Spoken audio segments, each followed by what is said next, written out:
I just saw the need. It's one of those things from already having the entrepreneur bug, and the company I was running is a professional services type company. It's billing by the hour, tough to get ahead, and saw the fact that a lot of internship programs could benefit from being better, and a lot more could benefit from being in the first place. And so I've developed a set of materials to sell to companies to help them, here you go, everything you need to set up a program, and then develop another set of materials that was to train the supervisors to help them do it productively and have mentors be involved.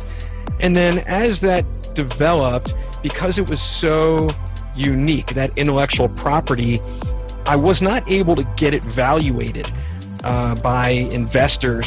There was no comparison that they would put money into the organization for me to expand.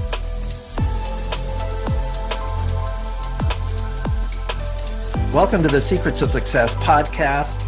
I'm your host, Dr. Ken Keis. Well, I just had a delightful interview with Matt Zinman.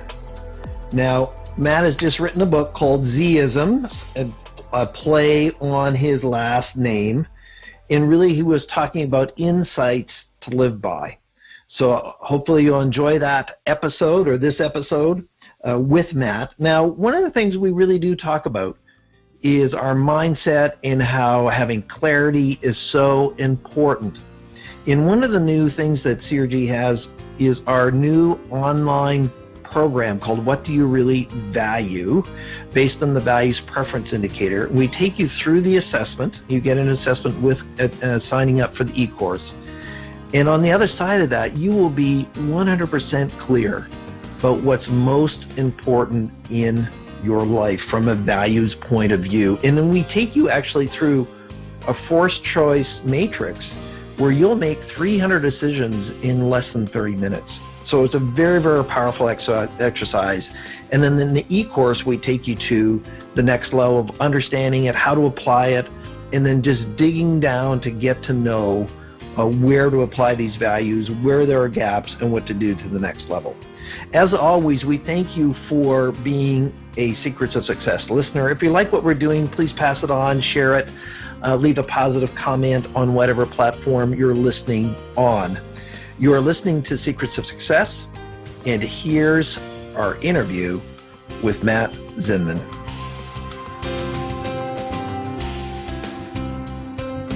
Welcome to the Secrets of Success podcast. I'm your host, Dr. Ken Keis. Well, I always like to have a young person, and when I say young person, somebody that's a lot less in age than myself on the show, just to bring energy and dynamics and early success that they have in their life and what they're teaching others. So, welcome to the show, Matt Zinman. Thank you, Ken. Great to be with you. Now, Matt, say your last name correctly, 100% correctly. Zinman. Mm-hmm. Zinman. And you've recently written a book called how do you say that? Z-isms? Z-isms, yeah. It's, in Canada with Z, it does create a little bit more confusion. Z-isms versus Z-isms. Call it whatever you want. Around the world, so we're still in English, so that's fine. Insights to live by. So I'm in the minority, yeah. Well, there we go. It is what it is. It doesn't matter. Data, it doesn't matter to me. Tomato. So, Matt, and I appreciate you taking the time to be on our show. What I like to do is, before we get into the concepts of your book and this Insights to Live By, as far as the subtitle of what you've written there, and thanks for doing that, is just a little bit of your journey. And how did you come to this place in your life where you're helping others and assisting them to, realize their potential? So, where did you grow up, and where did you sort of hang out in the beginning of your life? Sure. Mainly in and around Philadelphia, and spent my summers in Northern Ontario. I'm an ice hockey player, and still play. So So what were you doing in Ontario? Were you a part of a junior league where you were kind of transported up there to play hockey? I did some exchange programs and some host families and things like that, but I mainly went to a training camp about 300 miles north of Toronto, way up there in the wilderness. I'd fly into North Bay and then drive down every summer, and then half the time certainly on the ice, and then enjoying it as a camp and water skiing, and then I was a water ski instructor up there, and I just loved it. And how did you come to hang out in Ontario for hockey? I mean, Philly's a pretty strong hockey town in itself. Well, yes, but in the summer when you've got the I'll admit at the moment that Canadian hockey is probably a little bit more dedicated than American hockey. But during the summer, in training, going up to a camp up there, and just the instructors were great, and the power skating and the technique, and I had to get my game elevated so I can come back to the U.S. and show everybody what it's like. Now, what age did you start to do this, or commuting up there to this hockey camp? When I started playing hockey at 7, and then I guess I started going up there around 9 or 10, and then I went into my early mid-teens. Now, how did your parents select this location? Like, how did they even find out about this place? And of course, I know where North Bay is. Those of you that are listening, it is quite a ways north of Toronto. So how did they even find out about this place? Wow.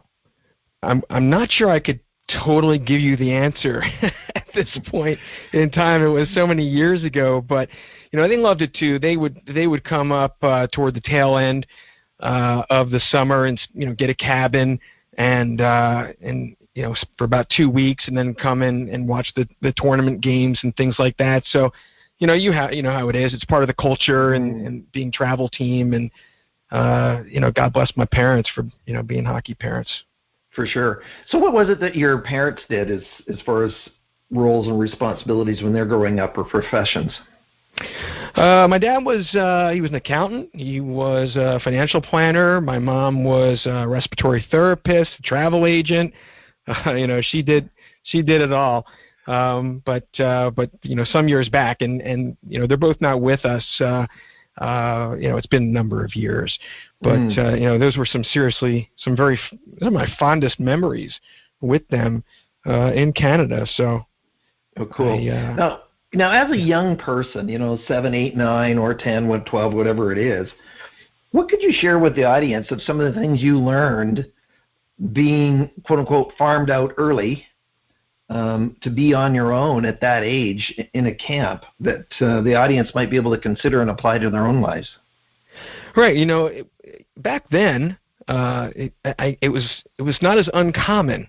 But if I think of, taking my 9-year-old and putting him on a plane by himself up to Toronto and then up to North Bay, and my parents were probably just trying to get rid of me, come to think of it, at the time. Well, it's a possibility, but I have no evidence to prove either right. way. No, you seem like a nice enough guy now, but I don't know what you were back then. No, I was a good kid. But, one thing that I learned, and this was just preceding my going up there in the early clinics, was that I actually took a puck in the face. I had my jaw broken in 3 places in one of my first summer clinics, and it was very important to me to come back and keep playing, and that perseverance was certainly a major influence that stuck with me, and hockey's been just such a great part of my life throughout. Back to Temple University, captaining them, and we were undefeated champions, and I played on Team USA in my mid-teens. That's about as far as my career got. But now it's beer league. So, I'm in my early 50s now, and I'm still playing, and there's no complaint. Well, just so you know, meeting you on camera in your photo, you don't look like you're 50. Look at you like 32, right. So that's good. Yeah, okay, thank you. We'll stick with that, Matt. It's the ice hockey, Ken. Hey, I quit after my son put a puck in my eye not that long ago in, I won't call it a beer league, but just sort of a pickup league that we had as well. So I enjoyed the game. But at my age now, I figure my health is just a little bit more important versus breaking bones or getting a puck and bleeding all over the ice. Fair enough. So with that, and congratulations on being on the U.S. team. When you think about university, what was the degree that you took? I actually graduated with journalism with a focus in marketing communication, public relations, and then actually had a number of internships that led me into that career. Mm. What was driving sort of that interest at that time of your life? Interesting. I actually went into college wanting to be a film major, and I started that way. And then as I learned more about it, I decided that I wasn't sure I could be that starving artist. I didn't know if I had the grit at the time to go all the way, and then what it took to make it into that profession. And I had internships with Warner Brothers Studios and things. I really did get to know the industry, but it was a good lateral move for me. I like to write, so getting into journalism and some of the professors there were a great influence on me to go into the field. Cool. What did you learn as a captain of the hockey team at your university in terms of leadership? When you think about the age and you have all your peers are kind of hanging out with you, what are some of the things that sort of you took with you with life lessons to do and also not to do? Yeah, it's interesting. The captain was voted by the players. I was captain junior and senior year. I guess that to a degree it speaks to some leadership qualities that my teammates felt that way about me. Probably because I'm the one just chattering between shifts and always telling people what to do. They probably figured, may as well he's going to talk anyway, so, let put the C on him. But it's all, hockey in itself has always been a great outlet in helping me in my acceptance and socially, and is a great outlet personally and physically, and those leadership skills, I think carried through into my career. So it was a great foundation for sure. Cool. So you finish hockey. Congratulations on playing for Team USA. I mean, that's not an easy feat to be selected to be on that team. So then what did you do after that, Matt? Well, I should say, I was probably the last sub in for the team. And I want to prop up my my hockey career, much beyond that. But I just followed the path as described and went into marketing and public relations. I worked for various agencies in and around Philadelphia for about 10 years, and then in around 2002, went into business for myself, started my own marketing company, and then several years later, got into the nonprofit world. Nonprofit, explain.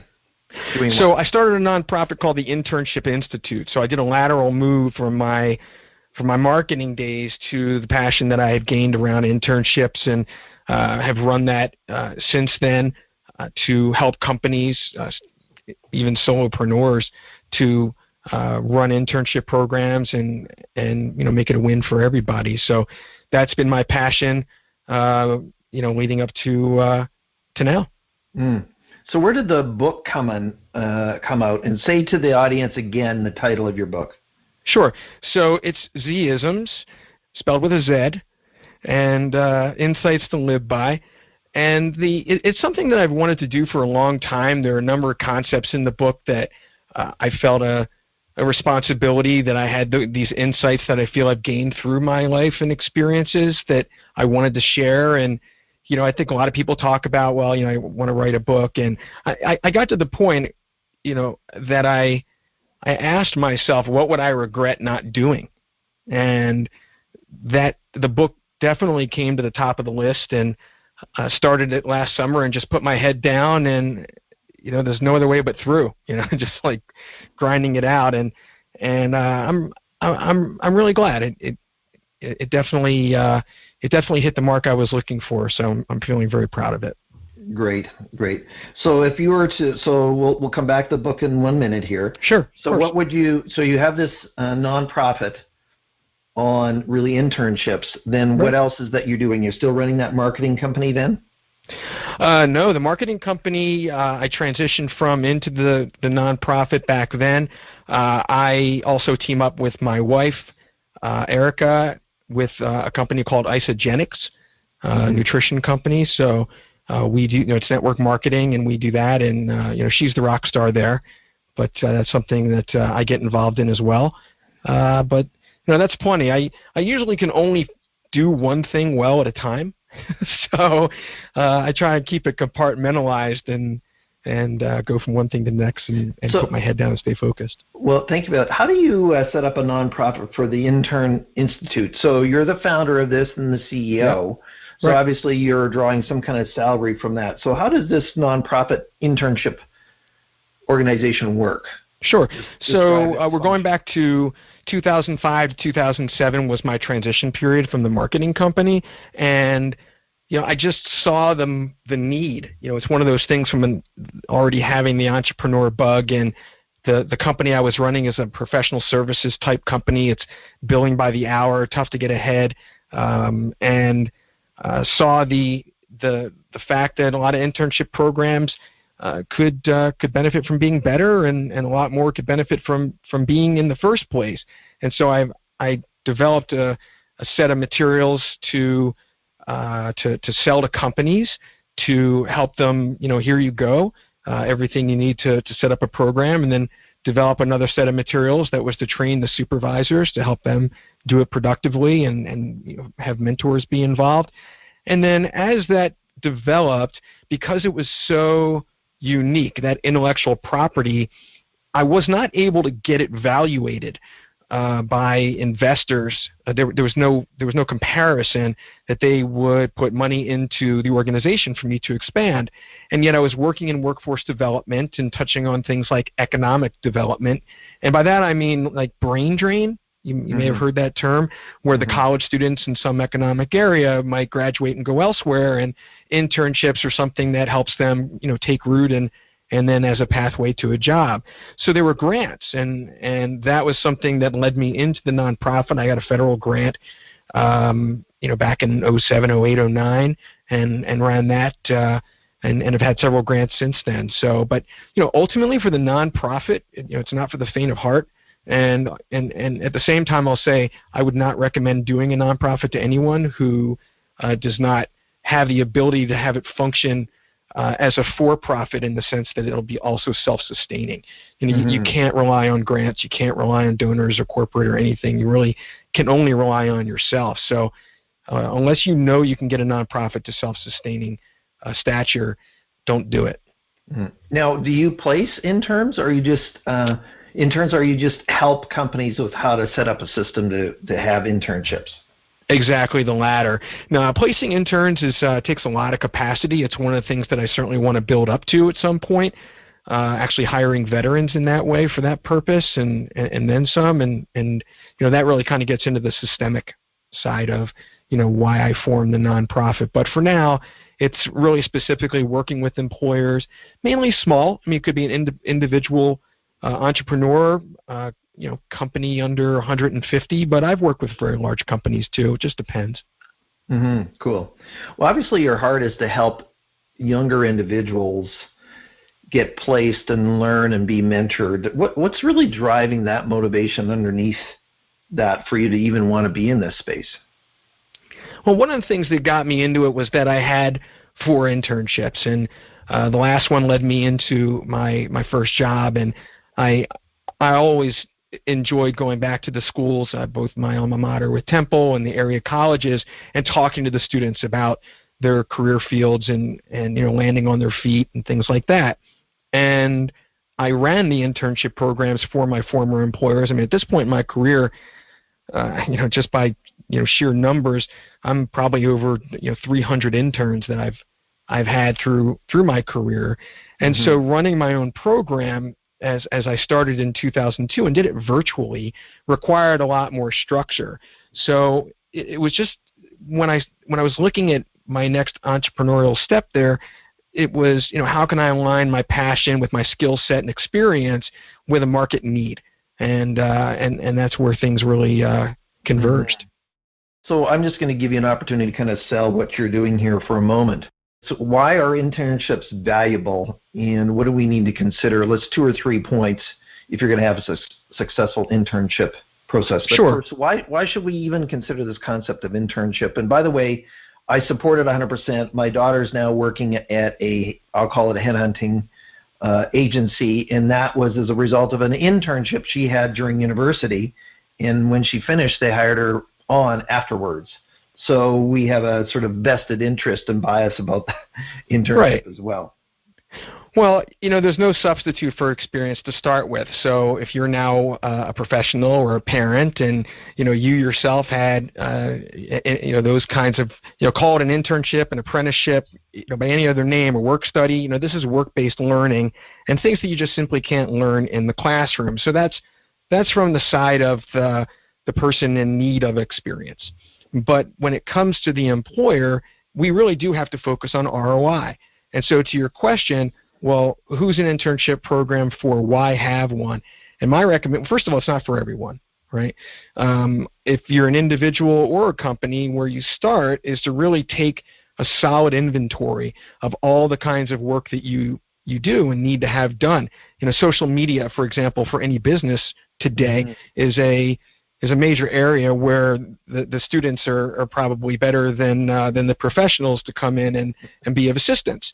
So that might be an example of an area where, right, I could definitely have a talented student come in and help me with my social media platforms and the like. But you really have to be crystal clear so that you can recruit, right, based on that defined need. So that's step one, is to make sure you have a defined need. If you're looking at in terms of being a company or even chief bottle washer, solopreneur, you have to, number one, have the buy-in of the CEO. There's no halfway with it. To do it right, you have to fold it into the fabric of the organization, and then someone's got to own the ball. So if it's a larger organization, that might be an HR person or what have you, and then the supervisors, whoever is working directly with the students, needs to have the training, really just management training 101, but at the level of effectively and productively putting interns to work. And then the last one would be, if you can, if it's a larger company in particular, to have a mentoring program embedded. And that's kind of the glue, because then you have the executives touching the program, and that's how it becomes culturally embedded. So depending on the scale of your organization, I basically run still as essentially a company of one. I have 4 interns right now, and that's very productive. But you have to know what you're doing, and there's a certain way to do it right, and to have the resources to do that. Now, if somebody wanted to find out, Matt, about your internship, where would they go to find out that information? So the nonprofit website where these resources are is internshipinstitute.org. And one other thing I would like to say, because as a nonprofit we do have public service. There was a free site I developed, was really important, that has a certain technique for students and job seekers to help them land on their feet. And again, it's free. It's studentsteps.org, and so anyone can just go in there and have at it. And there's lots of resources they'll find beneficial. Thanks, Matt, for that. So with that, let's transition to, you got motivated, you put your head down as an author of 4 million words of content. I know how much it takes to produce a book and set that up. But one of the things you mention in your book is this whole concept around LEAP. So let's dive into what you've written. Sure. And what are some of the things you're trying to teach people in Z-isms? Right. See, I said it right. Yeah, you sure did. And insights for Z-isms really doesn't work. So Z-isms, and having your last name with Z, that doesn't hurt. I get where the title came from. So what are some of the things you're really trying to share with your readership about they could consider for sure in life?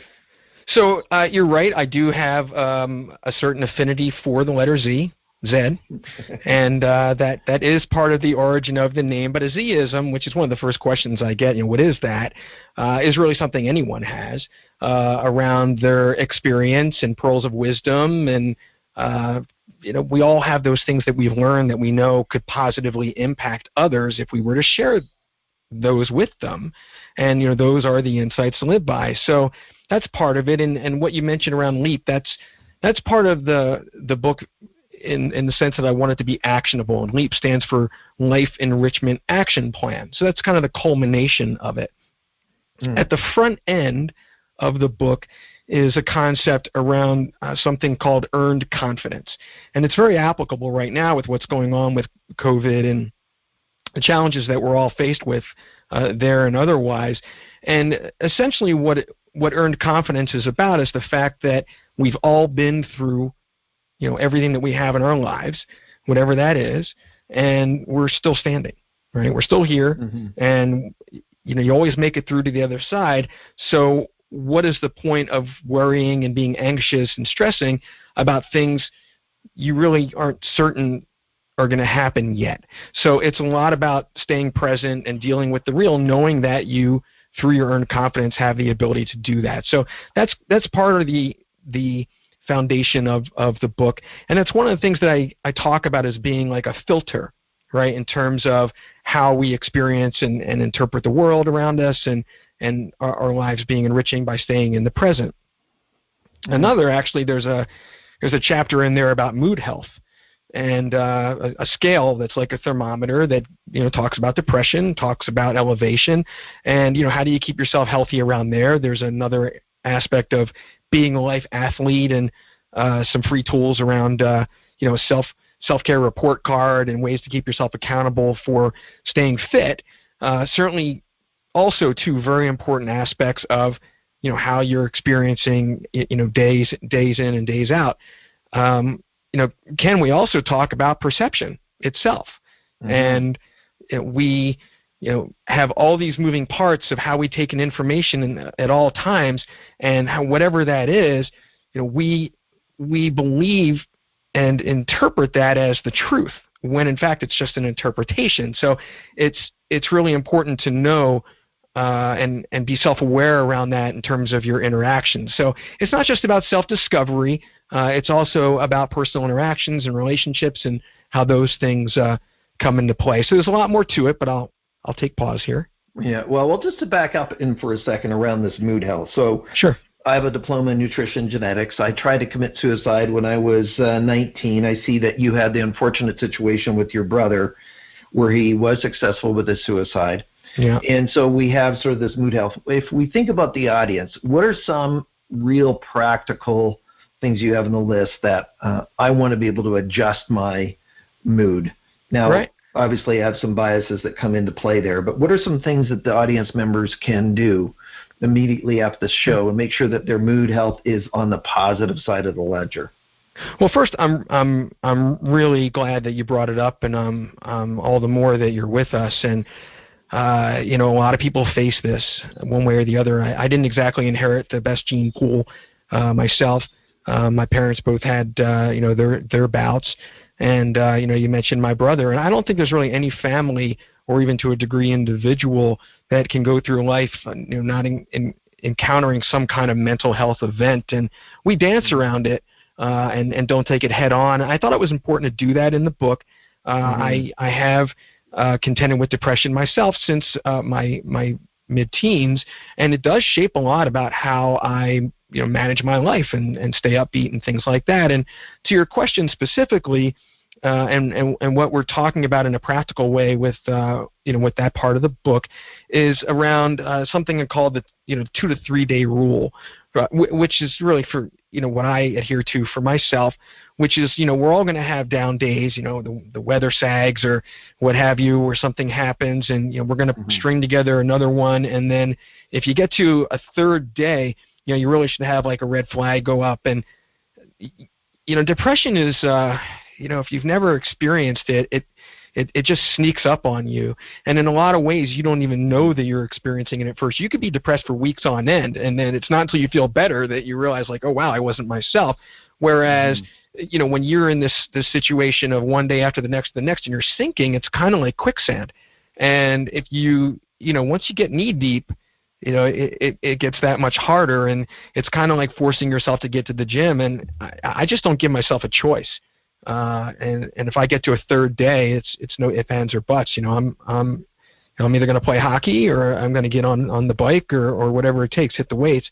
And the physical exercise is certainly the biggest part. And the other one that I would comes to mind from your question is structure.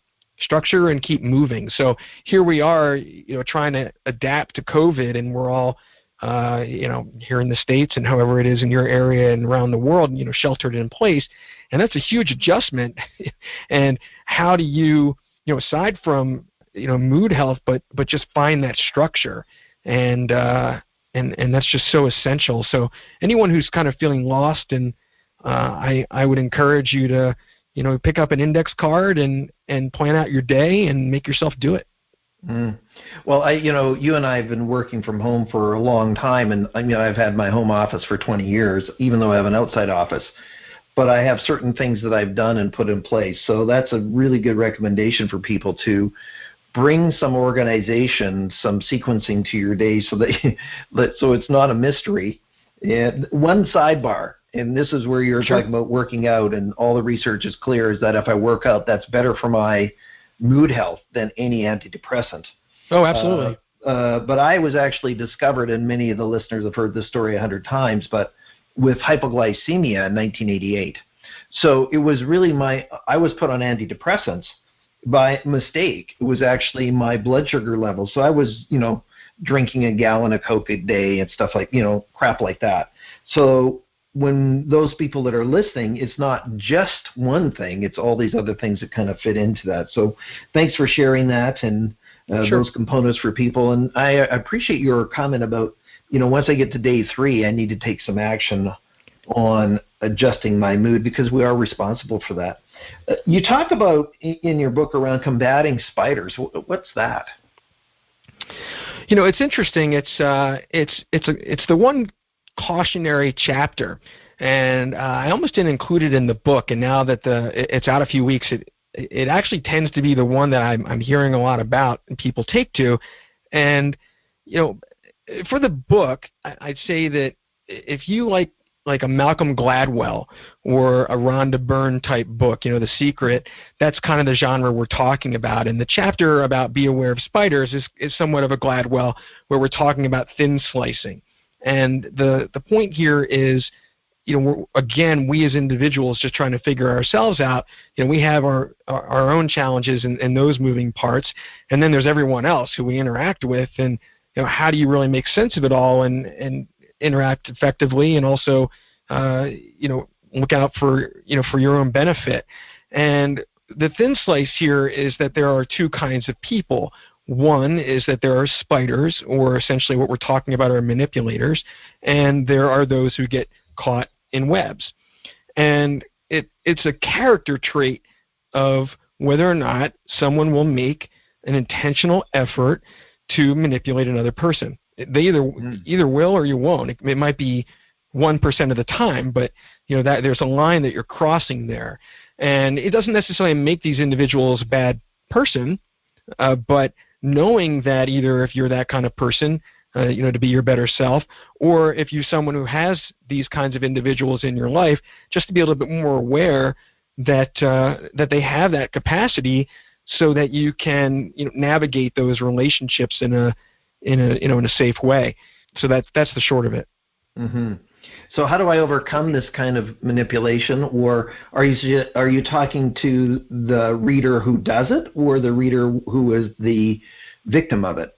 Well, really both, but I believe the vast majority are the non-arachnids, as it were, and I think that there's another, almost a third class of people, in the sense that they're non-spiders, but they can recognize it. I think that's the goal of the book.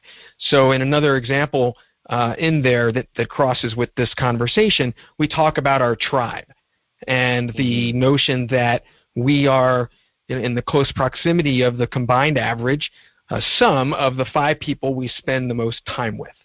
Mm-hmm. And if you step back and you look at your tribe and you say, well, are any of them spiders, number one, and they may not use that on you, but do they have that capacity? It's important to know.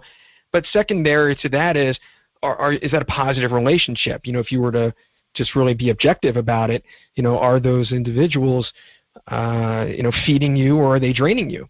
And here you can make a conscious effort to maybe insulate yourself a little bit more It could be a family member, right? You can only get so far away in certain cases, but it also is the opportunity to consider, well, who else is in my life that I may want to enrich that relationship and reach out. And I think we all need to do a lot more of that proactively to compensate for not being able to get out right now. Mm-hmm. Much appreciated. And you never know when a podcast is being listened to. So, I mean, regardless of our situation at the moment when you're listening to this show, we all have this application of that. So we only have a few minutes left in the show, Matt. So what are a couple more things in the book that really can add value to the listeners today that they can apply to their life? Sure. Thank you, Ken. Well, I think that we've really touched on the areas around self-discovery and enrichment and awareness and things that funnel into personal interactions like the topics we were just talking about. There's also an area around energy and mindfulness and the law of attraction. I mentioned Rhonda Byrne, and how do you amplify gratitude as a way to enrich your life? And for example, if you're an entrepreneur or you're someone who has big goals or specific goals, how do you go beyond the law of attraction in the realm of something called inevitability? That's a late chapter, to define your why. And how do you then get really clear about it so that you can set a plan to achieve it and kind of win the battle within, as it were. So there's a wide range of things in the book, and what I would encourage anyone to do is just simply go on Amazon, look up Z-isms, Insights to Live By, read the reviews, take a free look inside, and you'll know if it's for you. Certainly feel free to come to my website, which is Z, as in Z, isms with the hyphen, right? Let's put it this way. If you're Canadian, it's Z-isms.com, and there's the free resources on there too. There's some of the things we're giving away from the book. The self-care report card, for example, is a real simple tool to help you keep accountable to your fitness. If you were to define your why, what is that now, Matt, for you at this stage in your life? So it starts with my family, family first.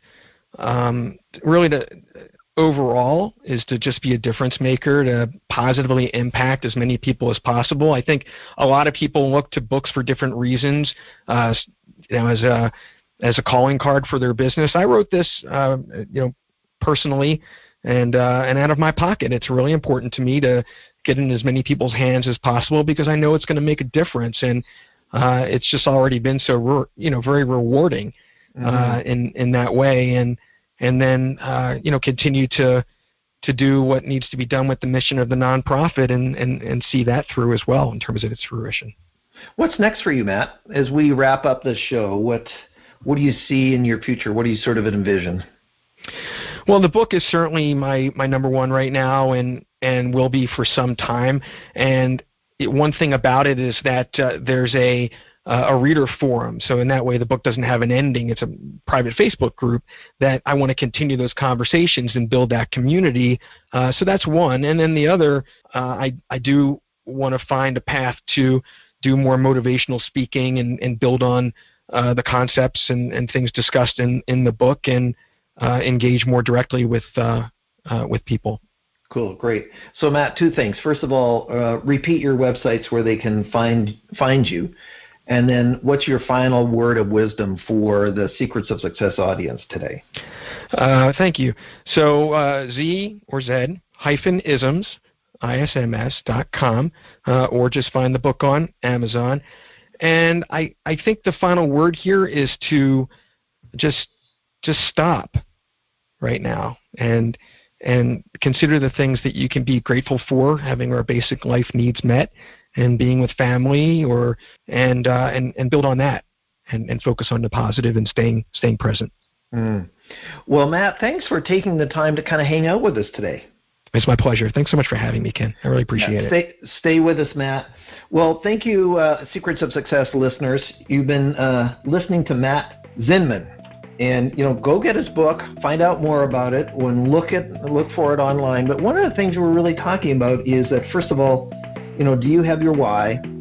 And there are some things that no matter what the situation is going on at this very moment, whenever you're listening to this, is that we have things that we can be grateful for. Take responsibility for your mood health and what the input is, who's influencing you. Bring structure to your life, all the things that Matt has talked to us today about. Thank you as always for listening. If you like what we're doing, please pass it on, share it, let somebody else know about it, leave a positive comment in whatever platform you're listening on. Thank you for listening to The Secrets of Success. I'm your host, Dr. Ken Keis. Thanks for exploring the secrets of success with us. If you want to keep the momentum going, log on to crgleader.com. Scroll to the bottom and sign up for our inspirational emails. You can also take your success to the next level by following us on Facebook and Twitter and connecting with Ken on LinkedIn. We hope you have a great week and look forward to you joining us next time for the Secrets of Success podcast with Dr. Ken Keis.